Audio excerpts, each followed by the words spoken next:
Good evening, Columbia. Good evening to our wonderful friends and family. A special welcome to all of you who took time out of your schedules to join us this evening, whether in person or online, for tonight's remarks. I promise that I won't keep you too long, okay? So fingers crossed.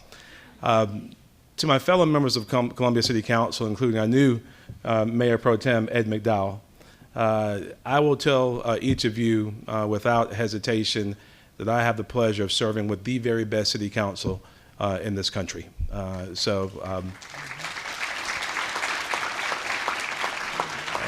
have the opportunity to agree at times, to disagree at times, to do so respectfully, and come out with solutions that work for the people of Columbia. And I'm so proud to call each and every one of you colleagues, so thank you so much. Our wonderful city manager, Teresa Wilson, the incredible staff of the City of Columbia, all of our elected officials. I see so many of you. I want to thank Teresa for recognizing everyone. It saves us about a half hour from my speech. My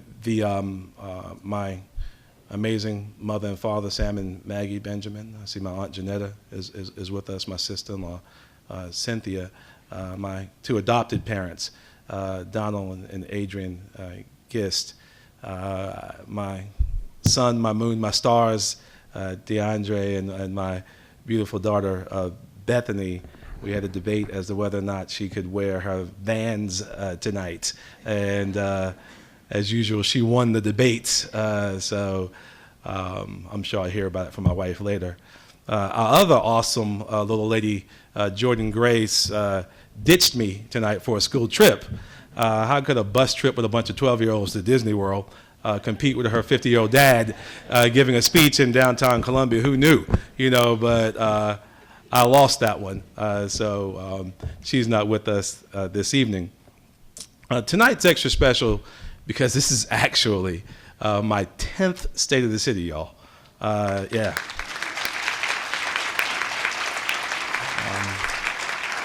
I'll try not to go too long or get too sappy this evening. I was a baby when this first started. It has been an incredible journey. While I'm not the same young man that I once was, I did try to compete with Ed and Sam and wear my double-breasted suit today. I was a baby when this first started. That was a little delayed reaction, but it's up there now. And to go ahead and ruin the surprise for you, I will tell you that the state of our city is strong. We are strong.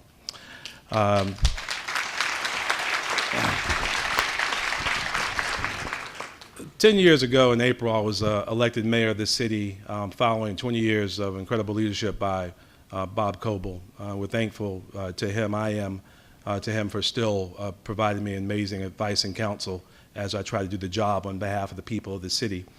Serving each and every one of you has truly been one of the greatest blessings of my life. I remember assuming this job just as I assumed my very first job many years ago. I'm not even sure my daddy remembers this. I remember vividly waking up before the crack of dawn, just shy of my 12th birthday, to go to work with my father. He told me what to wear. We were going to a job site somewhere in Mineola or thereabouts. He told me what to wear. I put on my Converse. These weren't Chuck Taylors. These were actually leather Converse. I remember them vividly because the stitching in them was all brown. It was brown because trying to impress my friends at school one day, I put Vaseline on my sneakers, trying to make them nice and shiny, and then, of course, walked through a dirt lot and destroyed them. I ruined my kicks, but it taught me a wonderful lesson. My daddy gave me an old black handle putty knife, a paint scraper, and some roll of masking tape. He was a painter, a contractor. I knew then, and I saw, of course, he'd go back and fix everything I messed up not long after we were done, but that wasn't the point. My father was teaching me the value of hard work, of earning the things that you want in life, that there's no shame in honest work. I remember my mother, after I engaged in a heated argument with an adult over a minor issue, on Sutter Avenue in front of our house. I maintain to this day that my position was right, that I was right. She's shaking her head right now because she remembers it as well. But my mother explained to me in no uncertain terms that I would always respect my elders. I would always respect my elders. That God gave me 2 ears and 1 mouth so that I could listen twice as much as I talked. That words matter, that kind words heal. My parents were parents and they were mentors to me, and I'll come back to that in a moment. This evening, we're happy to be back in this Columbia Metropolitan Convention Center, the soon-to-be expanded Convention Center, as I look Chairman Devine and Chairman Livingston and the rest of County Council and School District right in the eyes. Thank them for their incredible partnership. Councilwoman, I see you right there too. Thanking you so much for your incredible partnership. In collaboration with Richland County and Richland School District 1, with USC and other partners, we're going to creep into a greater measure of our potential with a bigger and better facility here, a facility that's going to be able to host the growing number of events that want to come to our region. Expansion is a difficult endeavor. It not only involves resources and strategy, but also vision. Proverbs tells us that where there's no vision, people perish. You have to have a vision about where you want to be and what you want to become. Expansion takes time, and if it's intentionally coupled with time, it helps create an equation that yields great results. As we have planned over the last several years to become the most talented, educated, and entrepreneurial city in America, our city has changed. Many of you saw at the end of last year, as we were preparing for 2020, everyone was hashtagging the decade challenge on social media. And as we brought 2019 to a close, this prompted us to also think about ways we could post photos from 2019 to now. I did not have gray hair in 2019, in 2010 I might add. For most of us, the glow up as opposed to the grow up was phenomenal. So here we decided to do a decade challenge of our own, just to kind of remind us of the progress that we made. Let's cue the slideshow, team. How we've continued this incredible progress, the improvements, the innovation across this city. But perhaps even more exciting than the aesthetic improvements that we see across our great city is the meaningful and intentional work that went into making those changes happen. Together we've laid a foundation to move this city forward. If you would look at the picture of yourself from 10 years ago, you wouldn't just note your hairstyle, your clothing. You remember how you were feeling at that time. You remember your joys and successes, the pains and failures. Will, I thought you'd like that photo. That's a Will Brennan project right there. You remember your pain and your failures. You remember what you were part of, what changes you were working on, so that you could one day get to the photo taken today in 10 years. As much as we highlight the visible changes in our lives, we also have to recognize the often overlooked changes that aren't visible to the naked eye, the changes we made internally.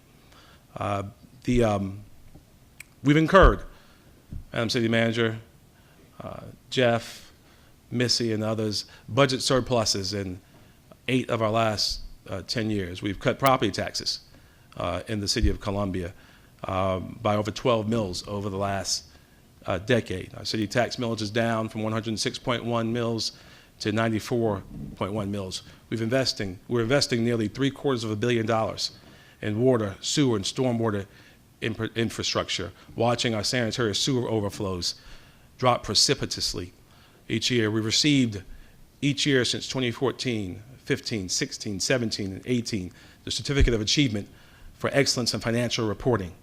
We fully restored the city's reserve fund, which was hit hard during the financial crisis. Perhaps over the last 10 years, you've become more patient than you used to be. Maybe you're more altruistic than you were previously. Maybe some of us are had some trying challenges that produced in us a tenacity and an endurance to face our fears head on, to make things happen, no matter how difficult they might be. Those are the types of internal changes that we also make as a city. Since 2010, we've been thoughtful in our approach, and we've applied pressure in the right areas, molding us into the city that we've now become. As our nation's very first planned capital city, we have a legacy of intentionality that exists here. That was evident in our first city flag in the last 100 years, and we'll take it on next week, as our poet laureate mentioned, as a city council, manifesting a new flag that will show our vision and our values, our belief in inclusion for the next 100 years. We've accomplished in 10 years so much more than I'll be able to comprehensively note tonight, but I do want to highlight some of the accomplishments that we've made together since 2010. We have made the largest investment in public safety in the history of our city, increasing our police department budget by almost 80%, purchasing ShotSpotter technology with great leadership and thanks to Chief Holbrook and Deputy Chief Kelly and the men and women of the Columbia Police Department. We've improved morale, reputation, efficiency, and the effectiveness of our police department. We've invested, been a national leader in 21st century policing, establishing the Justice for All initiative for greater community engagement, diversity, training, and accountability for law enforcement. Together, we endured a 1,000-year event, Chief Tinsley. The incredible team that we have here, our entire city staff and emergency services staff, successfully collaborated with agencies from across this region, across the state, and across the country. Our amazing Columbia-Richland Fire Department, led by Chief Aubrey Jenkins, doing amazing things, including keeping a steady supply of water to our area hospitals so that the infirmed would be free from danger. Chief Jenkins, who in the last 10 years also became the very first African-American chief of our fire department.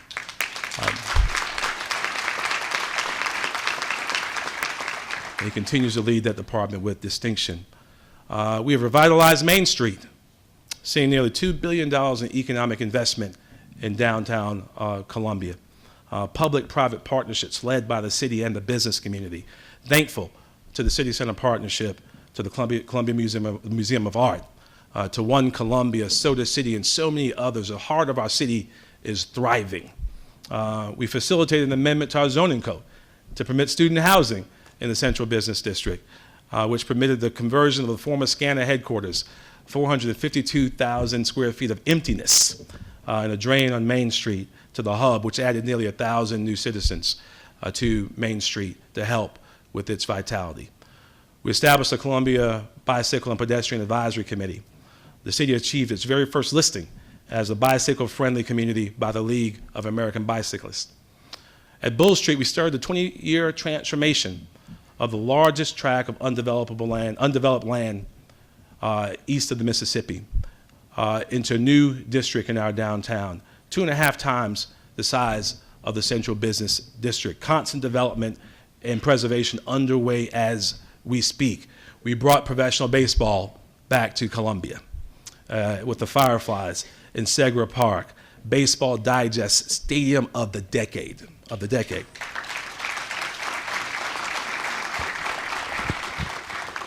We received LEED Gold certification for the new water distribution and wastewater management facility, the very first City of Columbia building to achieve this status. The City of Columbia made history by issuing its first ever green bonds to improve the city's stormwater system, creating a lasting investment in sustainability. This nearly $38 million green bond was the very first in the country to be certified green as a standalone stormwater bond by the Climate Bond Initiative, an independent global nonprofit that rates environmentally responsible investments. As a city, we not only prioritize sustainability efforts in the environment itself, but also we planted 10,000 trees. We gave away 1,000 rain barrels. In North Columbia, we continue to extend the streetscaping. Thanks to the city, thank you to Richland County, thank you to Congressman Clyburn, Mr. Davis. We completed the Busby Street Community Resource and Training Complex. Mr. Davis and Mr. McDowell always debate as to whose district that's actually in. I haven't tried to figure it out lately. But we've invested in Greenview Park, in Earlwood Park, Roy Lynch Park, the Bethel Bishop Baseball Field, Hampton Park, Mr. Rickerman, and so many others. With this investment, we're watching businesses and neighborhoods thrive. We established One Columbia for Arts and Culture. We instituted the first ever poet laureate, and another round of applause for Dr. Ed Madden.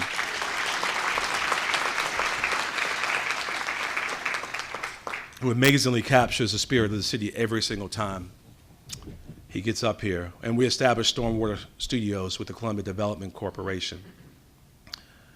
We hired the very first African-American female to serve as city manager of the city of Columbia, Teresa Wilson, who continues to serve with distinction, and we're so thankful for her. Columbia was the first city in South Carolina to power all of our city council meetings on renewable energy. Mr. Duval, we eclipsed 1 million visitors to the region in August 21st, 2017. For the last 2 years, we've either been number 2 or the number 4 city in the country where millennials are moving to, according to Smart Asset. When we came here 10 years ago, we were worried about losing our talent. Now we're retaining our talent and pulling people from other parts of the country. We've completed and are preparing for the adoption of our city's comprehensive plan. Our fantastic planning staff working on Columbia Compass and Vision 2036. This directional and aspirational plan was empowered by engaging our citizens and members of our community in exciting and innovative ways. We also rewrote, adopted a new unified development ordinance, which for the first time will overhaul our zoning and land development code, which hadn't been done in over 40 years. This new code streamlines and makes it much more understandable, being much more business friendly, working with our business leaders, our chamber, our Midlands Business Leadership Group, and others to help us achieve the vision of creating a much more walkable, mixed use community. The City of Columbia was awarded 3-star community rating. Robert Anderson, I want to say thank you for your leadership. You and Mary Pat did amazing work. 3-star community rating by Star Communities, a feather in our cap on sustainability that evaluates the living and sustainability of U.S. Communities. Columbia is the very first city in South Carolina to receive this certification.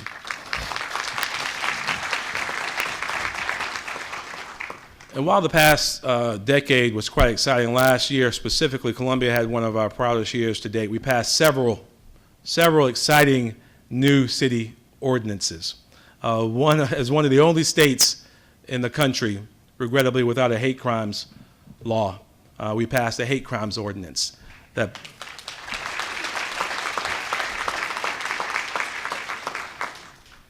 it puts additional punishment on those who commit a crime based on race, color, creed, religion, sexual orientation, gender identity, expression, or national origin. We saw the need for such laws on display so vividly yesterday as we commemorated with our Jewish leaders and friends the 75th anniversary of the liberation of the Auschwitz death camp. Hate has no place in our city, and we proudly proclaim it through law.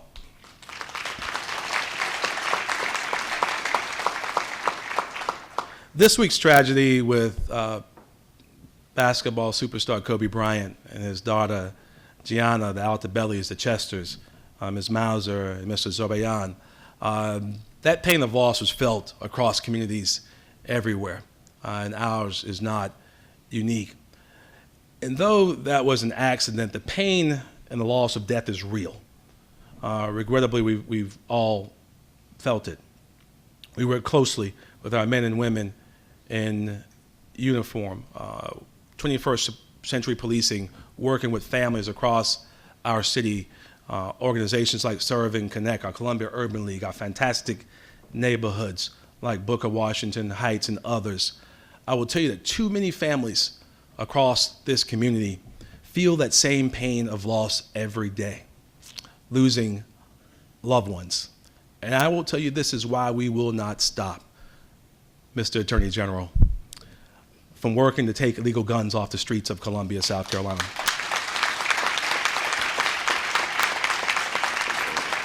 We will take guns off of our streets, out of our neighborhoods, out of our schools. so our children can learn and grow from their peers free from fear, free from harm. The reality is that as we debate politics, some of our children are debating survival. And we will do everything that we possibly can to make sure they enjoy the same safety and security that our families enjoy. Our Office of Community Development, hard at work, assisted 23 people in purchasing new homes through unique home loans here in the city of Columbia this past year, the best home loans that any city can offer. They have provided financial assistance to 136 people facing homelessness. The Change Up program assisted 161 clients with paying their water and utility bills, totaling nearly $50,000 in assistance. Ms. Devine, we opened up match funding for children's savings accounts for 13 kindergartners at Watkins Nance Elementary School, expanded the program to Carver Lyon Elementary School, and the children weren't the only ones receiving financial literacy assistance. We implemented our employee financial wellness program for our City of Columbia employees that allows our cities on work time to take financial wellness courses that help them with budgeting, home buying, savings, and more, all during their work hours. Our smart city efforts continue to prosper as our AMI installations hit a milestone with Columbia Water surpassing 15,000 installations, Clint, in December alone, with new automated water meters who have stepped into the 21st century. The city and the University of South Carolina began collaborating on development of a new program, that will notify public safety officials of train arrivals that block roadways. I know people like to hear that.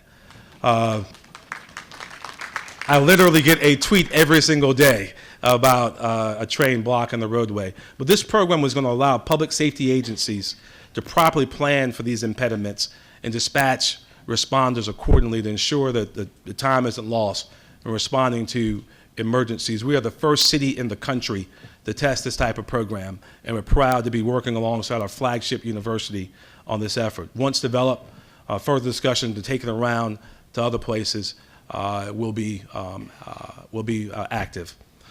In addition, the city continues to strongly push our railroad companies to avoid blocking crossings for long periods of time and will continue to do so. Our State of Columbia Youth Commission was reestablished this year, hosting a citywide peer election which they selected their own leaders.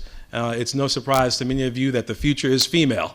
All but one of our new commissioners are women, young women. 9 commissioners elected, and they have decided to focus this year on sustainability, public safety, education, and economic and community development. Youth leadership matters. We have to pour into these young people and learn from them as well.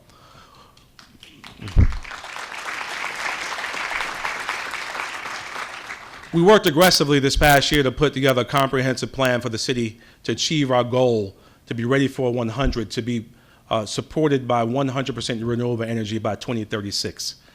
Our Food Policy Committee conducted several community meetings and presented important findings and recommendations to City Council just this last month. Exciting times ahead in addressing food deserts and food insecurity here in the Midlands. Columbia was awarded a $30,000 grant by the AARP as part of their Cities of Service Experience Matters competition. Cities of Service is going to work with Columbia, with us, to develop volunteering initiatives that address public problems as it relates to drivers of poverty, particularly focusing on engaging our residents 50 and older in program implementation. We focus a lot on millennials. We need to focus a lot more on perennials, those of us who are 50 and over, who give back every single year to the fabric of this great community. I'm proud to be in partnership with the AARP in that effort. We kept a promise from last year to create a commission on compassion and inclusion. This group of faith-based and community leaders has conducted interactive sessions around race relations. There's still so much work to be done. And soon we're going to be trained to foster diversity, inclusion, and compassion in each and every one of our individual communities. Our Citizens Advisory Committee on Quiet Zones completed the required diagnostic studies for all crossings in Columbia, providing a recommendation for a phased approach to implementing quiet zones throughout the city. The cost of the full plan is estimated to be $14 million. We're currently pursuing the first quiet zone comprised of 14 crossings from Gadsden Street to Beltline along the Norfolk Southern-owned rail line. Perhaps one of our most excited and appreciated projects. This was made possible through strong partnerships with the state of South Carolina, USC, and South Carolina DOT. I do want to give a personal thanks to State Senator Dick Harpootlian and the University of South Carolina for their leadership and assistance in this effort.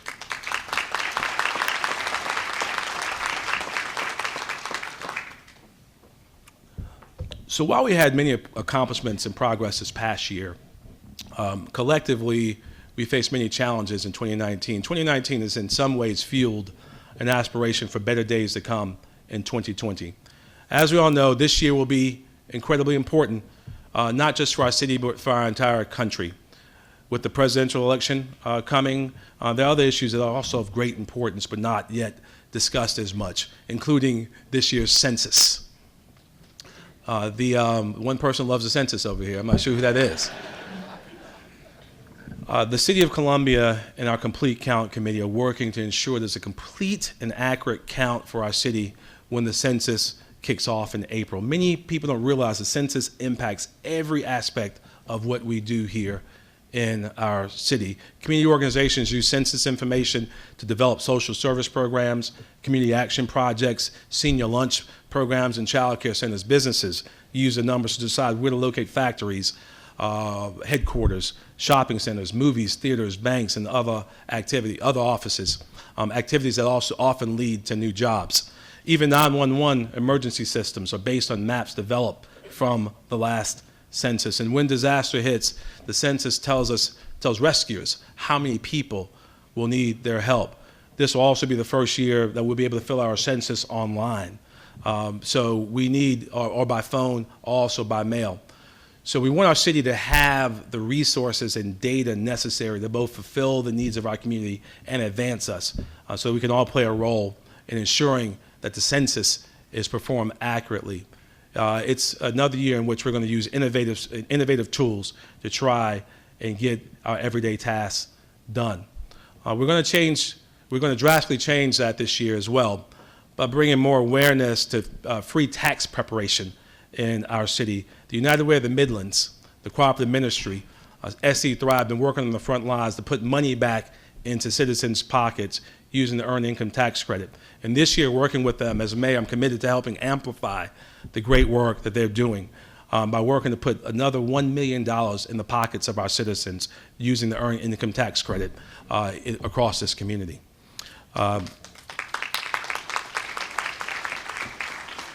Announcing indeed on this Saturday, 2020 VITA tax preparation is going to kick off with our annual Super Saturday free tax prep event at the Cooperative Ministry on Beltline starting at 9 a.m.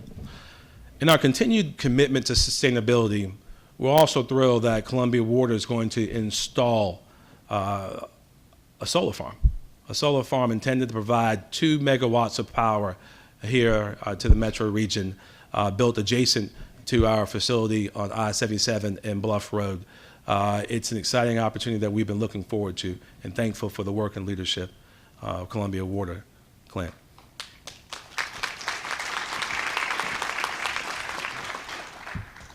We're going to continue moving in the direction of renewable energy, working with FEMA as well, working with and oftentimes pushing the federal government to do what it should do to restore the canal to full operation. Once completed and back in action, the Columbia Hydroelectric Generation Station will produce 5 megawatts of power per day. This is something that has to be a priority. We're going to continue working and pushing to make sure that happens.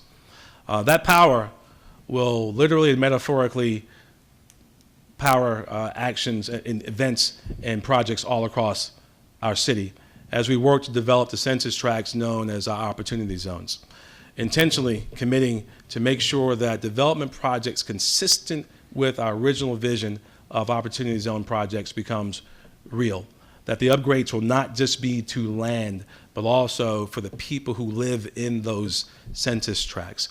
We have to make sure that we focus on equity in our development decisions.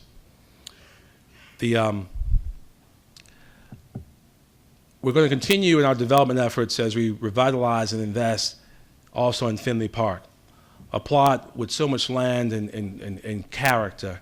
This plan, developed in-house by our incredible parks staff, will change Columbia for a generation. It will be a unique partnership that will be beyond the $18 or $20 million that we invest in it. It will change our city, and we are committed to making that happen in 2020. Last year alone, we saw more than $118 million in economic development projects in our city. We also announced in partnership with our friends at Richland County a wonderful new incentive designed to attract capital investment to the Midlands. So far, nearly $200 million in development has been announced through this incentive. And we expect that number to climb in the near future as we continue to work together to move this region forward. Overall, as a city, we are proud to have more than $950 million in economic development projects either announced or currently under development here in our city. This is Columbia's decade. We're going to keep moving forward and moving forward strong.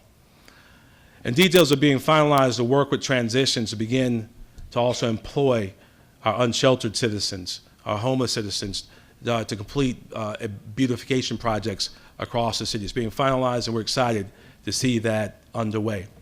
I'll also tell you that that Move with the Mayor is back. We're going to be relaunching this initiative. The scale is coming back, Daniel.